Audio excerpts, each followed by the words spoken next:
Boa noite, irmãos. Vamos louvar a Deus cantando o hino 18.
Amém.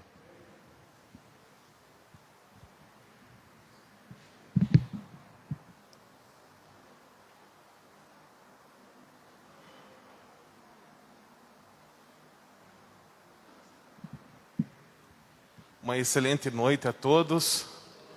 Graças a Deus estamos aqui mais uma vez para adorar ao Senhor em espírito e em verdade. Agradecemos a presença de todos aqui que fizeram esforços para estar à noite no melhor lugar do mundo. Não tem melhor lugar para nós estarmos do que no templo do Senhor, adorando-o todo o tempo, através dos louvores, podendo rever os nossos irmãos queridos.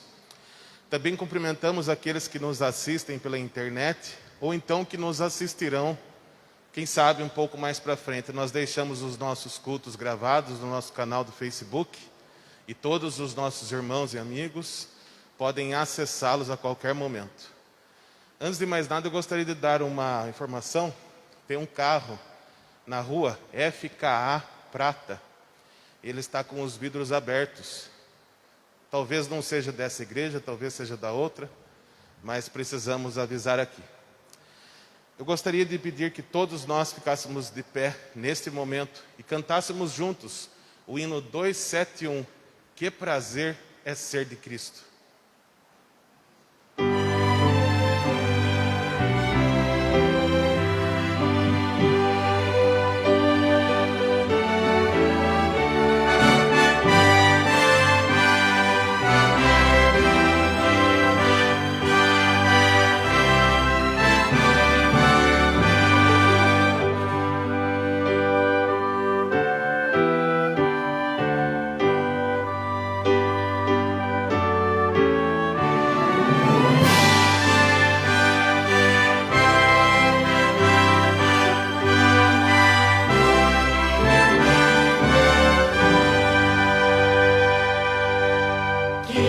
Prazer é ser de Cristo, nele crer e confiar, aceitar os seus ensinos, sua paz e amor gozar.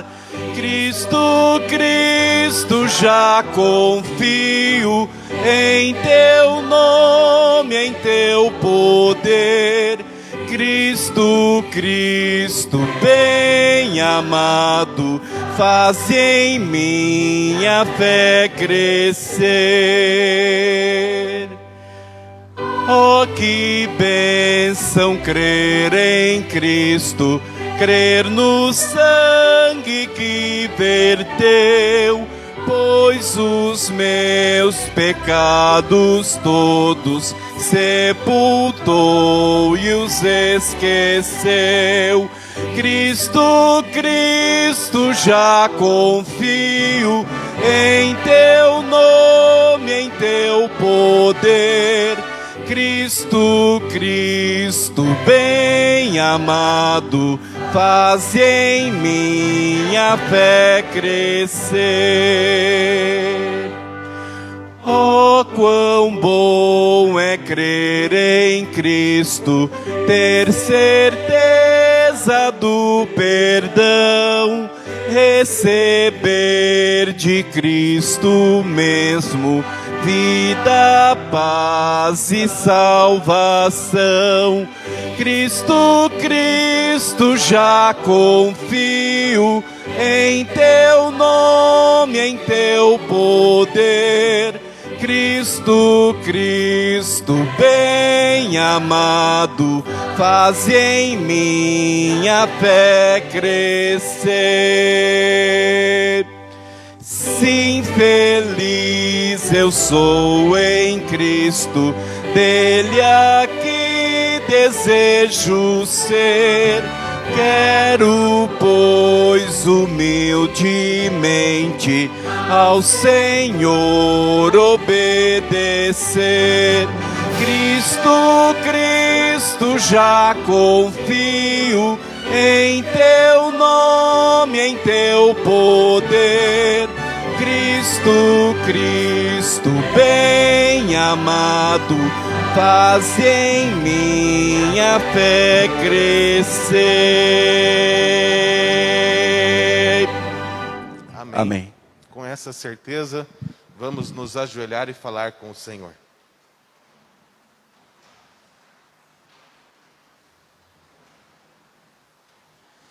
Ó Cristo, Cristo, Senhor dos exércitos, louvado seja o teu nome aqui na terra e no céu, hoje e eternamente, por cada um de nós.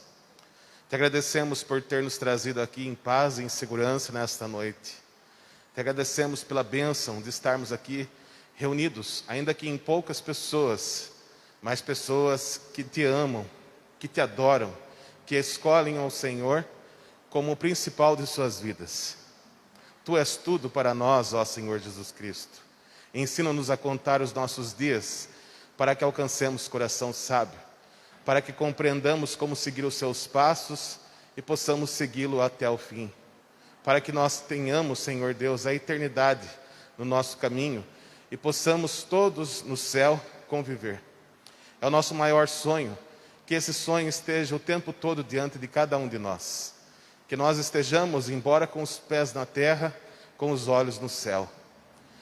Este mundo muito difícil, Senhor Deus, com as suas lutas, que nos deixam tristes e preocupados, às vezes são os nossos problemas que podem nos derrubar, às vezes são os problemas do mundo e das pessoas que nós amamos. Tudo e todos entregamos em Tuas mãos, porque o Senhor é o Senhor dos exércitos. O Senhor é poderoso na terra e no céu. No Senhor há amor e há poder para resolver e transformar todas as vidas e problemas. O Senhor também é o médico dos médicos. E te clamamos nesta noite que esteja com todos os enfermos da nossa igreja. Que a Tua paz maravilhosa alcance todos os corações e que Teu Santo Espírito seja derramado em nós com abundância, para que possamos proclamar a Tua vontade. Usa-nos conforme o Teu querer, conforme o Teu poder e conforme a demonstração do Teu grande amor para cada um de nós. Aceita o nosso louvor, a nossa adoração que rendemos somente a Ti. Pedimos uma bênção especial, Senhor Deus, para o mensageiro desta noite, o nosso querido irmão e líder, Fernando Ribeiro. Que o Senhor possa falar através dele, através dos seus gestos, dos seus lábios. Que o Senhor possa trazer a mensagem que nós precisamos para enfrentar esta semana que nós temos pela frente. Em nome do Senhor Jesus Cristo, nós te pedimos e agradecemos. Amém.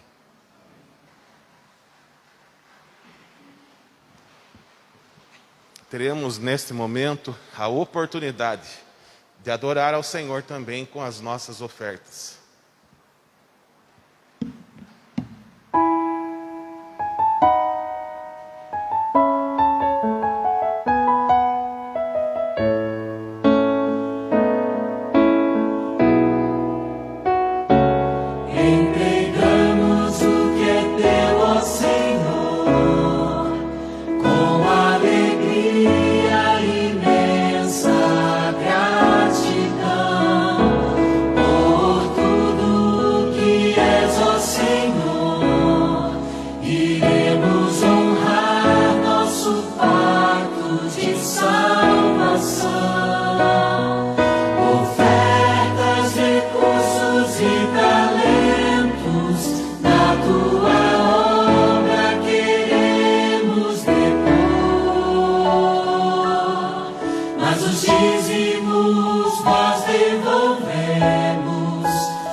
Para a nossa reflexão.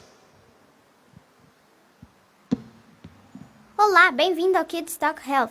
Eu sou a apresentadora Hannah Meinhardt. E eu sou Ron Meinhardt, co-apresentador também conhecido como Papai.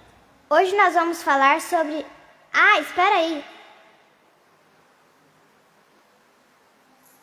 A importância de beber água.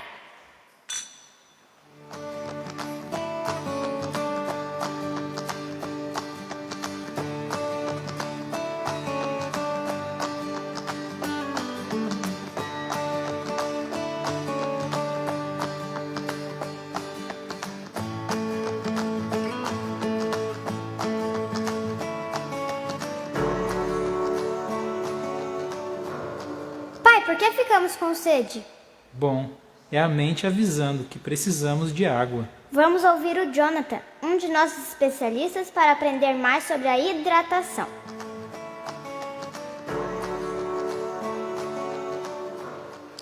Além de lavar as mãos frequentemente e ficar limpo do lado de fora, a eliminação de toxinas é vital para a saúde, e uma das melhores formas de fazer isso é bebendo água.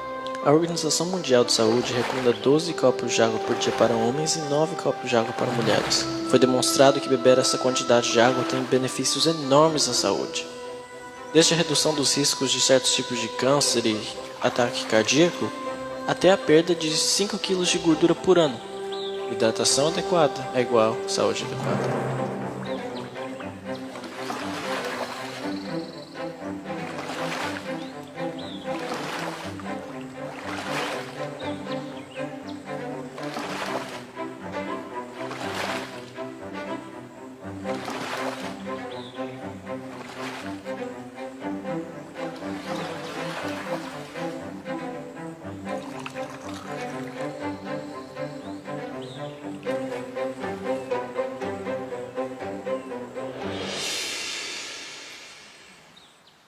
Sabe, Hannah, interessante, porque quando eu escuto sobre os benefícios de beber água, eu quero beber mais. Vamos ver o que o professor Rapp tem a dizer. Vou te mostrar quanta água você deve beber, ok? Quer que seu sangue circule bem? Seu sangue leva nutrientes e oxigênio para o seu corpo. Se você tem 7 anos, o recomendado é que a partir de uns 5 anos você comece a beber um copo de água por cada ano. Então, se você tem 7, quantos você precisa? Se você tem 7 anos, quantos copos deve tomar se precisa um por cada ano? 7 copos, ok? Se você tem 7, deve tomar esse tanto de água. Mas o que acontece quando você não bebe muita água? Vou te mostrar. Isso é óleo. Óleo é mais grosso que água e não circula muito bem. Então imagine que você não está bebendo água o suficiente. Você fica meio lerdo porque seu sangue não circula bem. Vamos por isso aqui? Ok, eu marquei o tempo antes e leva quase 6 vezes mais para o óleo descer pelo mesmo buraco. É porque o óleo é mais grosso. E quando seu sangue circula menos, sabe o que acontece? Você fica mais devagar. Pronto. Finalmente terminou. O que você acha que seria melhor fazer para prevenir que você fique lerdo e se torne como uma uva passa? Qual é a escolha a fazer? Beber água. Beber mais água. Tenha certeza que você esteja hidratado. Então por que vocês não pegam uma água? Eba! Papai, o senhor quer ter vida boa? Eu quero a vida da uva. Eu não quero ser como a uva passa. Hannah, se você realmente quer ter uma vida boa, você precisa de outro tipo de água. Fale mais sobre essa água. Um dia Jesus estava perto de um poço e chegou uma mulher que estava desanimada. E Jesus lhe disse: quem beber dessa água voltará a ter sede, mas aquele que beber da água que eu lhe der nunca mais terá sede. Pelo contrário, a água que eu lhe der será nele uma fonte a jorrar para a vida eterna. Sabe, a vida é boa quando temos Jesus no coração. Sim, é essa água que eu quero. E lembre-se que você nunca é pequeno demais para ajudar aos outros. Até a próxima vez. Kids Talk Health.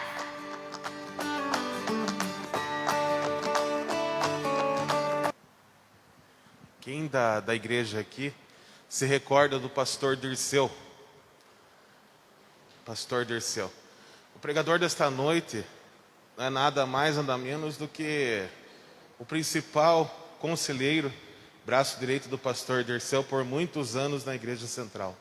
Um homem de Deus, um homem conselheiro, amigo de todos, sábio, prudente, como poucos líderes que eu conheci na nossa igreja. Uma pessoa muito ponderada. Talvez seja um dos líderes que eu conheço com maiores qualidades de um genuíno cristão. Ele estará falando logo mais conosco, o irmão Fernando, muito querido de todos nós. Gostaria de chamá-lo à frente. E também apresentar também a sua esposa, né? A Jane. Jane é uma pessoa muito querida, a sua esposa. Eu tive a oportunidade de conhecê-la no ano de 2002, mais ou menos, com o pastor Elimar Zilo, Nós estávamos ali trabalhando no Ministério Pessoal, junto com o irmão João Dias, e ela veio também trabalhar conosco. Primeiro conheci a Jane e depois tive a oportunidade de conhecer o querido irmão Fernando. Por muitos anos como o primeiro ancião da Igreja Central, que Deus o abençoe mais uma vez e te use para trazer palavras de vida eterna para cada um de nós. Deus te abençoe. Quero agradecer aqui em primeiro lugar a Deus pela oportunidade que Ele nos dá de estar aqui, louvando e engrandecendo o seu nome. Quero também agradecer ao nosso irmão Nelson, irmão muito querido. Já nos conhecemos há muitos anos lá na Central. Algumas vezes ele me convidou para estar aqui, infelizmente por algumas razões a gente não pôde vir, mas hoje era o projeto de Deus e nós estamos aqui com a graça dele. Bom, obrigado, Nelson, por esse convite. Muito alegre, muito feliz de estar aqui com vocês para compartilharmos aqui um pouquinho da palavra de Deus. Eu até vou abrir esse copo aqui porque eu tive um Covid. Depois da Covid ficou uma pigarra na garganta.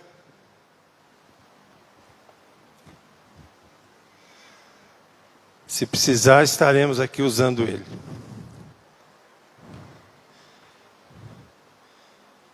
É sempre muito bom nós estarmos no púlpito.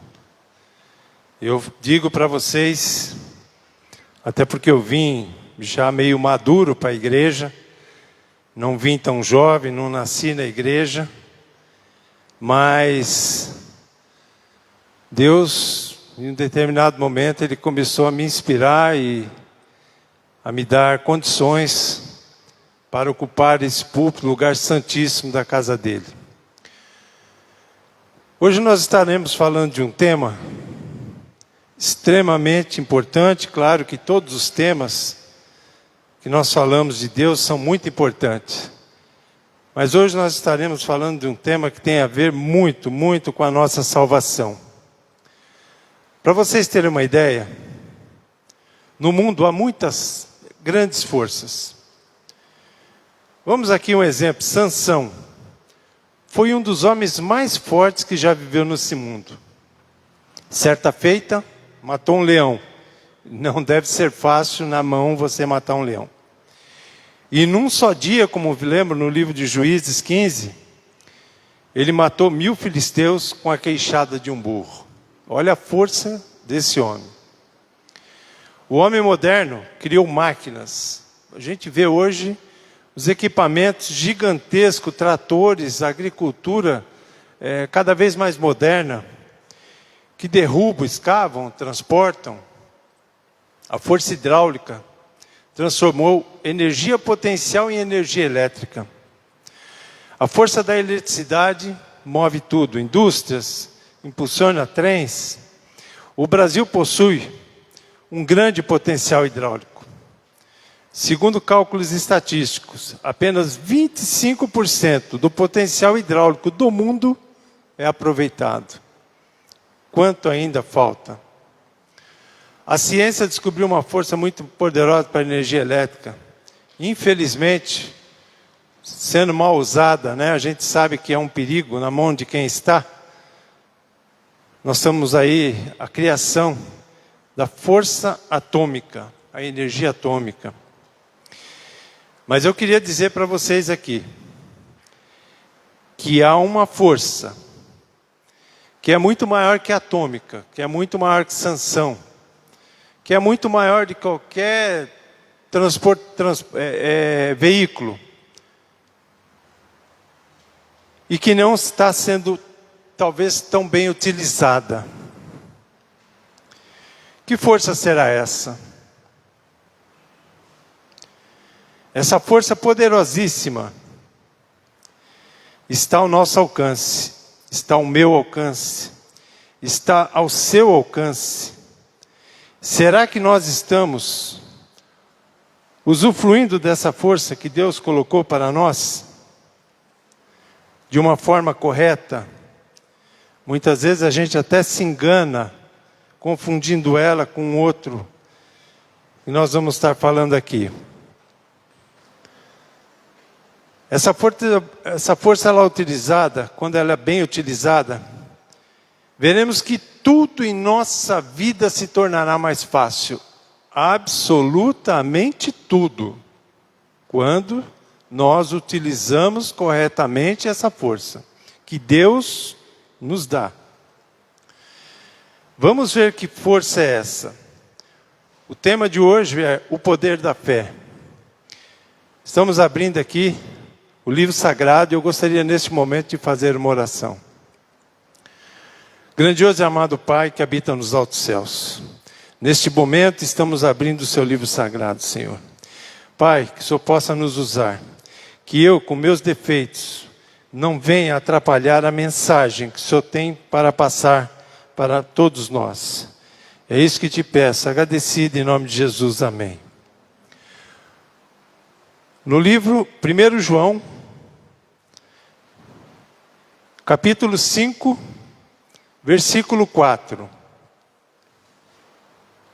1 João, capítulo 5, versículo 4, diz assim: Porque todo o que é nascido de Deus vence o mundo. E esta é a vitória que vence o mundo. Esta é a vitória que vence o mundo. Qual é? A nossa fé. A nossa fé ela é capaz de vencer tudo. De nos dar condições de suportar os momentos mais difíceis que nós possamos passar na nossa vida. Nosso Senhor Jesus Cristo fala do iluminado poder da fé. Vamos no livro de Mateus 17, 20. Livro de Mateus, capítulo 17, versículo 20.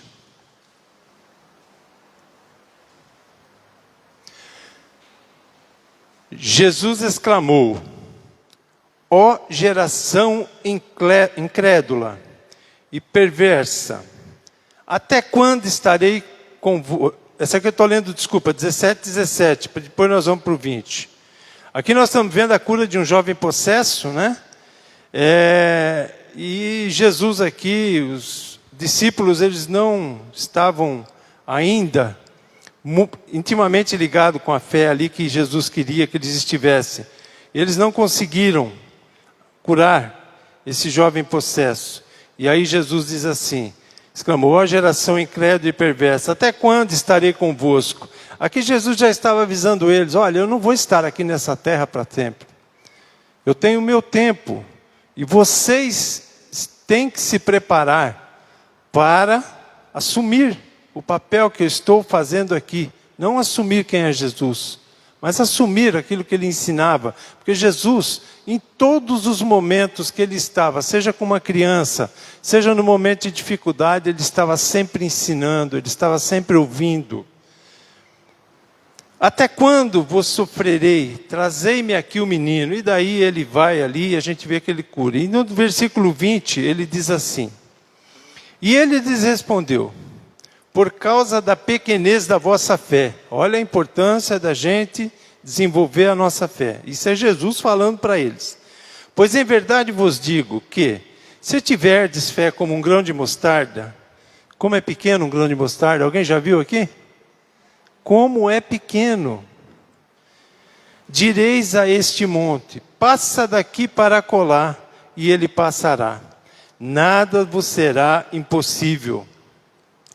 Então aqui nós estamos vendo Jesus dando uma bronca, né? Porque nós somos o povo moderno de hoje. Nós precisamos assumir esse papel que os discípulos estavam ali. Nós somos os discípulos de hoje. E Jesus ali naquele momento deu um puxão de orelha naqueles homens que estavam ali. E a gente precisa tomar muito cuidado. Porque será que nós estamos desenvolvendo todos os dias para ter essa fé que Jesus espera de nós? Aqui fala: notei basta a fé do tamanho de uma mostarda. Qual é o tamanho de uma semente da mostarda? É muito pequena. Vamos ver alguns exemplos do poder de fé. Poder de fé. Israel, quando saiu do Egito, chegaram a um beco sem saída. Muitos descreram, desanimaram. e começaram a murmurar. Moisés, o que ele fez? Em vez de se lamentar, em vez de murmurar, Moisés orou. E Deus, como sempre quando nós oramos, Deus respondeu. Diga ao povo que marche, e o povo marchou. O mar se abriu, eles passaram e os inimigos pereceram. Você vê quanta gente ali, e aqui na história só se fala que um orou, Moisés. Pela fé caíram os muros de Jericó, vemos lá em Hebreus 11:30. Gideão e seus 300, Israel achava-se oprimido pelos midianitas. Deus chamou a Gideão e 300, olha aqui, de fé. Percebam que Deus está sempre ali com fé, de fé. O inimigo era inumerável, gigantesco. Foi vencido em nome do Senhor, por causa da fé. Davi enfrentou o gigante Golias, em nome do Senhor. Os 3 companheiros de Daniel, ameaçados, foram lançados na fornalha. O Deus do céu nos livrará das suas mãos e dessa fornalha. E foi isso exatamente que aconteceu com eles. Os homens que o jogaram, o que aconteceu? Pereceram. Daniel foi ameaçado. Se orasse a outro Deus, seria lançado na cova dos leões. O anjo do Senhor fechou a boca dos leões. Por quê? Homens de fé. Pela fé, os apóstolos sofreram perseguições, escárnio e prisões. Pedro, crucificado de cabeça para baixo. João foi exilado. Paulo, decapitado. Mas Paulo, como a gente conhece, homem de muita fé, antes do seu martírio, disse triunfante. Nós vemos em 2 Timóteo 4, 7 e 8. Aqui eu vou dar um resumo. Acabei a carreira, guardei a fé. Desde agora a coroa de justiça está me reservada. Homem de muita fé. Pela fé, os martírios foram jogados às feras, trucidados, queimados vivos. Savonarola, monge reformador, pregava contra a imoralidade. Foi preso e condenado à fogueira. Ao morrer disse, meu Senhor sofreu tanto por mim. Ou seja, aquilo que ele estava passando não era nada perto do que o Senhor dele, o nosso Deus, passou. João Hus, grande reformador, foi colocado numa masmorra úmida. Acorrentado, foi levado à praça Constança. Ali foi queimado. Quando a chama começou a envolvê-lo, ele começou a cantar. Nenhum grito de dor se ouviu naquele momento. Jerônimo foi condenado e ao ouvir o carrasco vindo por trás para atear fogo à lenha, disse, pode vir pela frente, ponha fogo à minha vista. Ainda que lá hajam tantos demônios quanto telhas existam, nos telhados eu irei. Ele não se acovardou, ele não se intimidou, porque é um homem de muita fé. E nós podemos ver aqui que nem a morte intimida aquele que tem fé. Quantos exemplos, meus irmãos, minhas irmãs, nós vimos aqui. Mas se a gente ler a Bíblia, se a gente estudar a Bíblia, a gente vai ver que isso aqui é uma pequenina parte de tudo aquilo que a gente vê de homens de fé, mulheres de fé. E é interessante que a gente precisa se apegar a esses exemplos para a nossa vida. Esses aqui são exemplos que Deus deixou para nós, não para que façam parte de uma história, mas que façam parte da nossa vida para o nosso crescimento espiritual. Como será que estão aqueles, e eu vou trazer isso para o mundo de hoje, como é que será que estão aquelas pessoas que estão na Ucrânia hoje? Terrível. momento que aquelas pessoas estão vivendo. Só para vocês terem uma ideia, nós temos ali mais de 700 igrejas adventistas. Quantos milhares de irmãos nossos estão sofrendo? Mas nesse momento que eles estão passando por isso, pode ter certeza que aqueles verdadeiros que vivem pela fé estão assustados, estão preocupados, mas eu tenho certeza que eles estão confiantes em Deus, porque se eles saírem deste mundo, se eles descansarem ali, pela fé que eles têm, com certeza todo aquele que morrer em fé em Cristo Jesus será salvo, e muito em breve estarão vivendo num lugar onde nenhuma daquelas coisas acontecerá mais.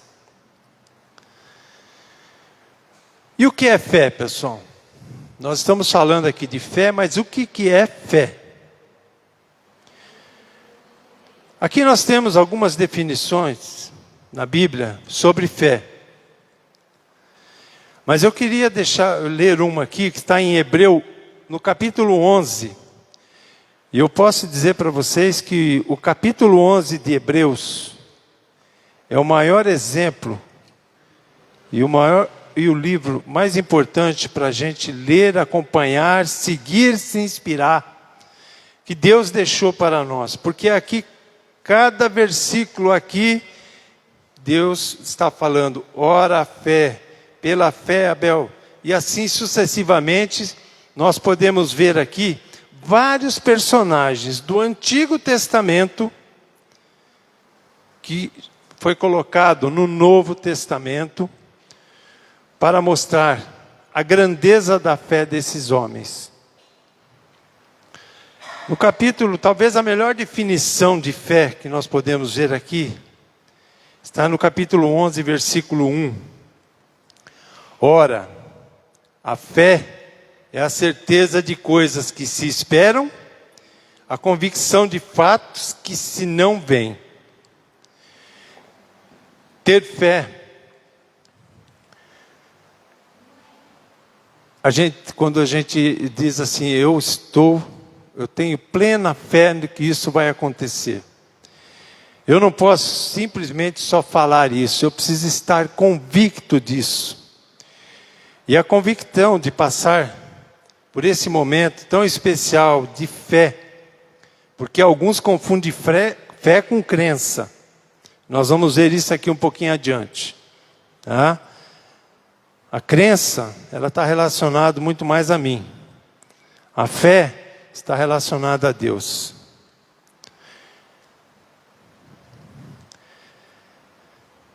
Eu queria ver com vocês aqui um outro livro, Romanos 4, 20.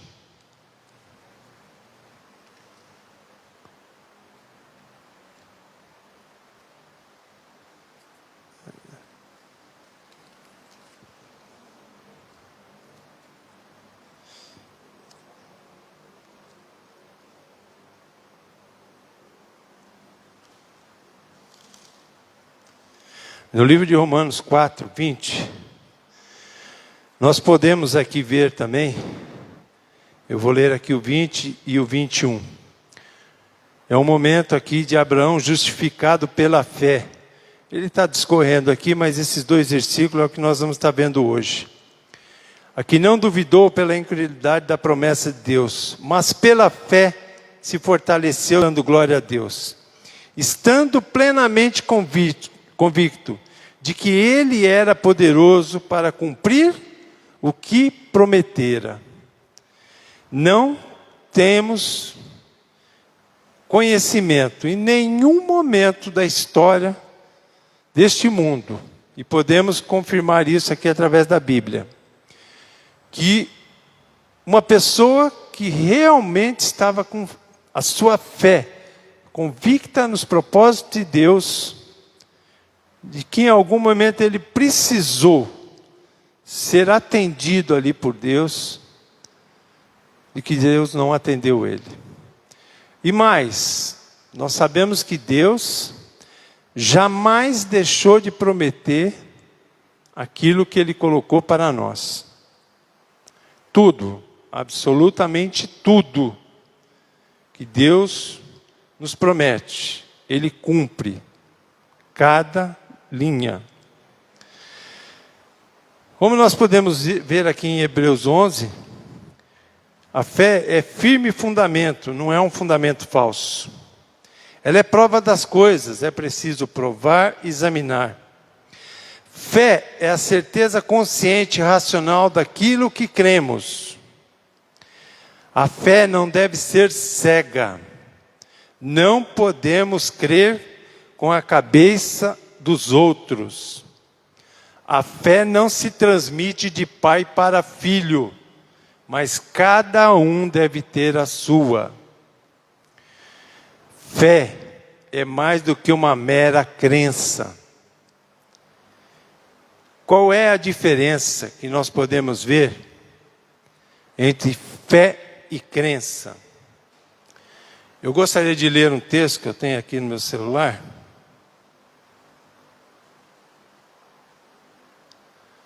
Um teólogo, Rodrigo Moraes, explica que confundir o conceito de fé é muito mais comum do que se parece.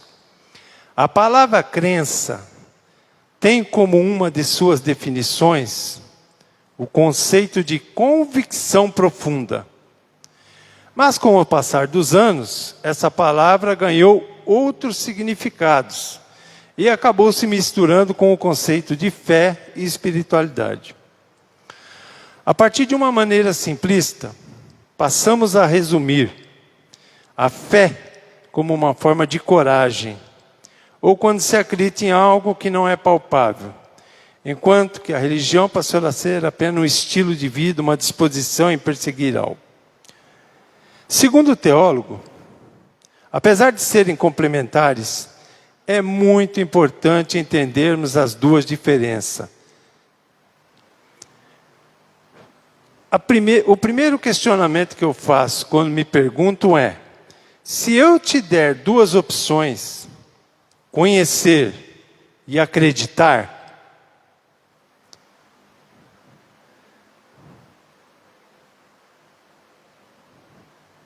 e te perguntar qual delas mais representa a fé para você, o que você responderia? Entre conhecer e acreditar. Quase a totalidade das pessoas responderam a ele aquilo que parece ser o mais lógico, ou seja, acreditar. E talvez aqui nós encontremos a principal confusão do nosso entendimento. Acreditar está relacionado intimamente com as minhas crenças, o que não tem a ver com fé. O que eu acredito fala muito mais sobre mim do que propriamente sobre Deus. Está interligado com aquilo que eu espero receber, com as minhas mais profundas expectativas e ansiedades.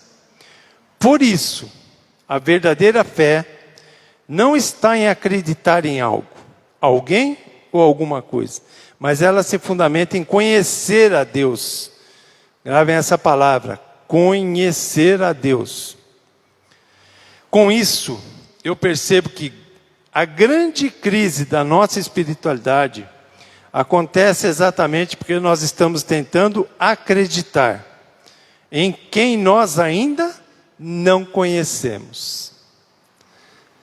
Baseado nesse pensamento, arrisca-se fazer uma definição teológica sobre a fé, afirmando que fé não é aquilo em que acreditamos, mas sim com quem nos parecemos. Ter fé em Deus não está relacionado ao quanto você acredita no que Ele pode fazer, ao que Ele pode fazer por você.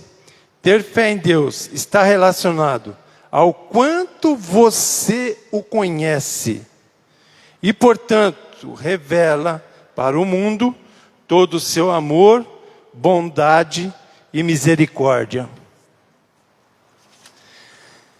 Percebam que ter fé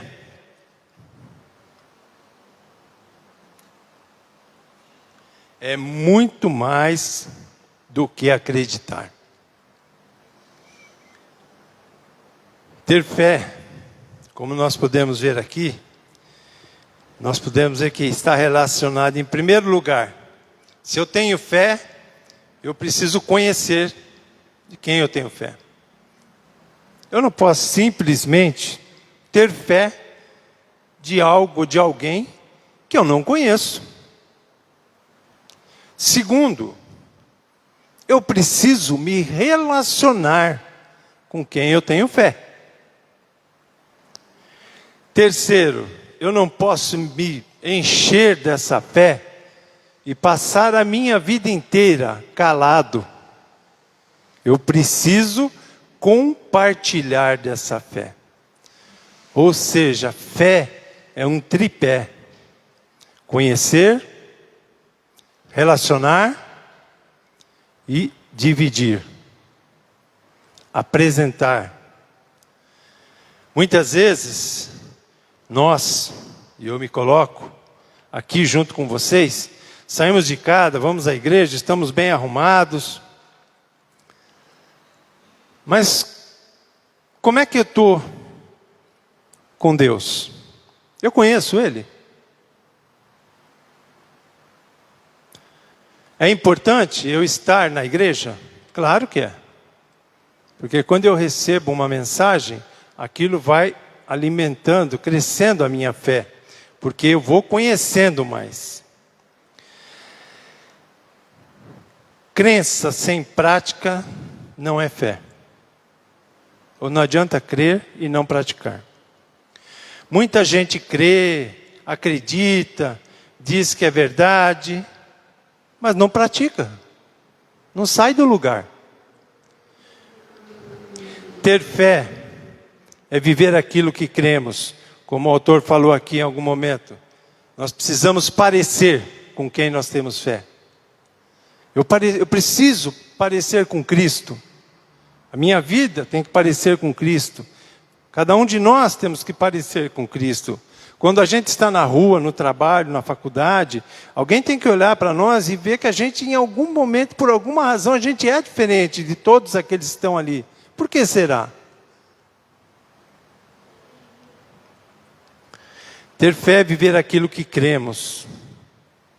É confiar. É ter plena certeza. Certo equilibrista, ele estava se preparando para fazer uma demonstração. Estender um cabo de aço por cima das cachoeiras de Niágara, e ele ia atravessar aquele cabo de aço de um lado para o outro da cachoeira, empurrando um carrinho esse carrinho de pedreiro. Ele ia passar por ali para chegar do outro lado, nesse cabo de aço. E aí perguntou um amigo, esse amigo perguntou para ele: você crê que você é capaz de fazer isso? Ele pergunta a esse amigo, né? Perguntou ao amigo se ele cria que ele era capaz de fazer isso. O rapaz lá, o amigo, né, falou: poxa, claro que você é capaz de fazer isso. Você é competente, você já, né, ensaiou tanto, você já fez tantas vezes isso. Aí esse malabarista, equilibrista, disse assim: ok, então o senhor vai sentar no carrinho comigo. Ué, poxa vida, né? Rapidamente aquele senhor disse: não, eu não vou não. Que fé é essa? Se ele tinha tanta convicção que aquela pessoa estava preparada para atravessar ali, como ele mesmo falou, o que faltou para ele? Sabe, a gente precisa ter muito cuidado, porque a gente pode estar vivendo de repente uma vida de aparência, onde a gente pode até acreditar que o outro é capaz, como esse senhor estava acreditando. A gente pode até acreditar que Deus é capaz de cuidar da minha vida, de me proteger, mas será que eu tenho a fé bastante para que no momento de provação eu consiga passar por essa situação? Aqui foi um exemplo.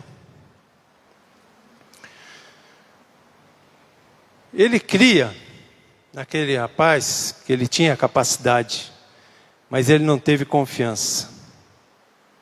E isso é uma palavra que a gente precisa ter muito cuidado. Porque na hora que a gente vive os momentos mais difíceis da nossa vida, será que eu tenho essa confiança que Deus está comigo?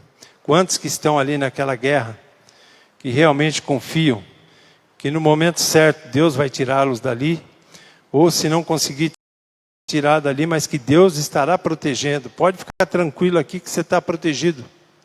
Porque a pessoa, para chegar nesse estágio, ela tem que estar com muita fé.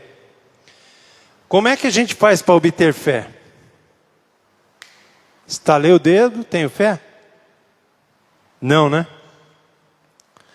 O livro de Romanos 10, 17, diz que assim, a fé vem pelo ouvir. Ele está dizendo assim, né?